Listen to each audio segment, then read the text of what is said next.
Assalamualaikum warahmatullahi wabarakatuh. Anak-anak ibu semuanya, kali ini kita akan membahas lagi ya mata pelajaran matematika dengan materi segi 4 ya, atau mengenal sifat-sifat garis ya nanti ya. Nah, sebelumnya ya kalian pahami dulu apa yang dimaksud dengan garis ya. Nah, garis adalah kumpulan titik-titik yang tidak beraturan, ya, kumpulan titik-titik yang tidak beraturan, ya. Jadi arahnya nanti boleh berlawanan ya, ya. Kemudian dibuat garis lurus, ya. Nah, itu dia namanya garis. Itu kumpulan titik-titik. Nah, garis ini tidak terbatas ya panjangnya. Kalau kalian sambung ke kanan, misalnya, bisa ya, Ibu ya. Nah, sebelah kiri juga. Jadi dia panjangnya tidak terbatas. Nah, kemudian bagaimana sifat-sifat garis? Nah, sifat garis itu yang pertama adalah jika ada dua titik sembarang, maka melalui kedua titik itu dapat dibuat satu garis. Nah, ini dia. Misalkan titiknya mungkin ada di sini, di atas ini satu ya, Ibu ya, secara horizontal, vertikal atau miring ya, boleh. Nah, yang penting ada dua titik. Nah, itu bisa dibuat sebuah garis. Kemudian garis ini dapat diperpanjang secara tidak terbatas, ya. Jadi dapat diperpanjang ke kanan, ke kiri ya. Kalau misalnya garisnya horizontal berarti dia ke atas, ke bawah ya, bisa diperpanjang sampai tidak terbatas.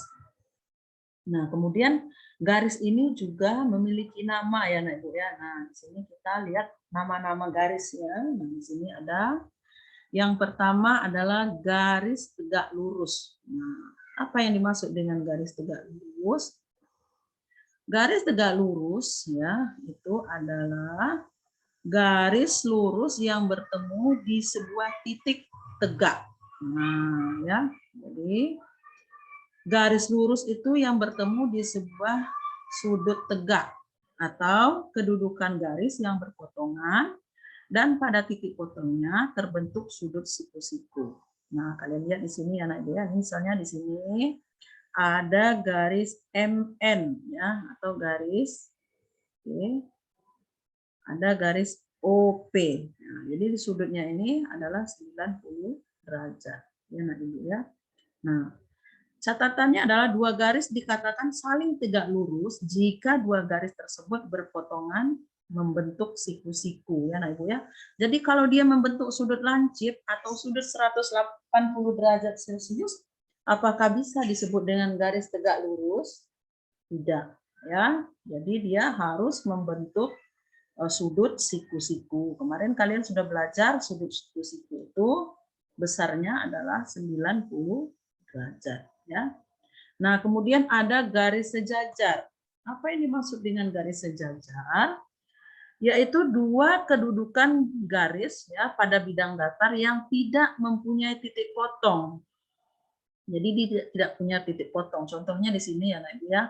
A, B sejajar dengan CD. Nah, ini dia namanya garis sejajar. A, B sejajar dengan CD. Nah, ini disebut dengan garis sejajar. Ya, Ibu ya. Nah, garis sejajar ini bisa juga ditarik sampai ke atas ya, B ini sampai tidak terbatas. Ini juga A sampai tidak terbatas ya. Catatannya adalah dua garis dikatakan sejajar jika ada suatu garis ketiga yang memotong dua garis tadi dengan sudut siku-siku. Nah, ini dia Ibu ya. Nah, dia kan ini dua garis sejajar kemudian dipotong. Satu garis ya membentuk sudut siku-siku dia nih. Nah, sama dengan sini ya, Ibu ya, misalnya garis AB, garis CD kita garis, kita potong ya. Nah, potong dia nanti akan membentuk sudut siku-siku ya, seperti ini. Nah, kemudian ada lagi garis tidak sejajar. Nah, ini dia. Kenapa disebut dia garis tidak sejajar? Karena garisnya itu memang tidak sejajar ya, berlainan arah ya. Misalnya kita lihat di sini ada garis EF ya. Nah, garis GH arahnya ke bawah, EF ke atas, ini tidak sejajar. Ini juga EF GH. Nah, ini nanti di titik di depan titik EG nanti dia akan berpotongan, ya, berpotongan ketika dia diperpanjang. Sama ini nah ya, ini kalau kita perpanjang belakang G juga dia nanti akan berpotongan. Ya, ini namanya garis tidak sejajar. Nah, kemudian ada lagi garis berpotongan. Nah, Ibunya apa itu garis berpotongan?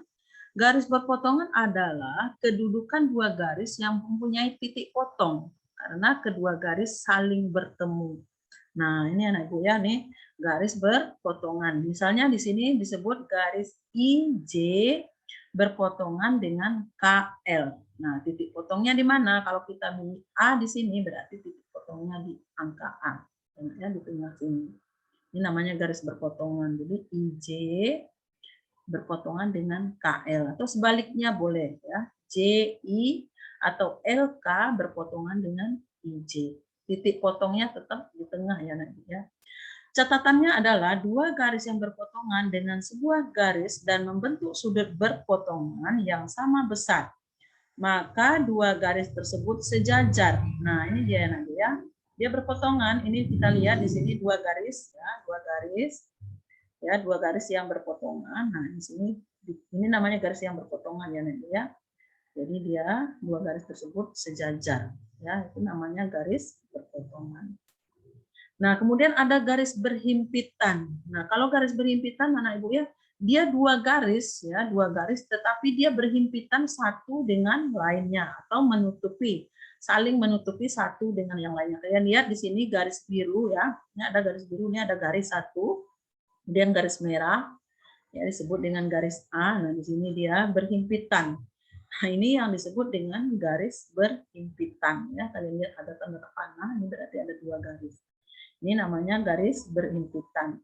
Kita baca garis A dan B merupakan garis berimpit karena kedua garis saling menutupi pada posisi yang sama ya.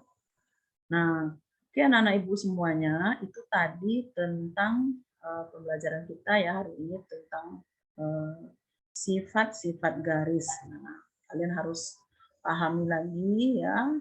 Ini ada sudah sifat-sifatnya, ya sifat-sifat garis. Nah, iya diketahui dua titik sembarang ya. Kemudian boleh titiknya boleh sembarangan ya nanti ya. Nah, ya. Ini membentuk sebuah garis ya. Kemudian ada jenis-jenis garis tadi ada garis tegak lurus ya. Kemudian ada garis sejajar ya, garis tidak sejajar ya. Kemudian ada lagi garis berpotongan, kemudian garis berhimpit ya, terakhir garis berhimpit.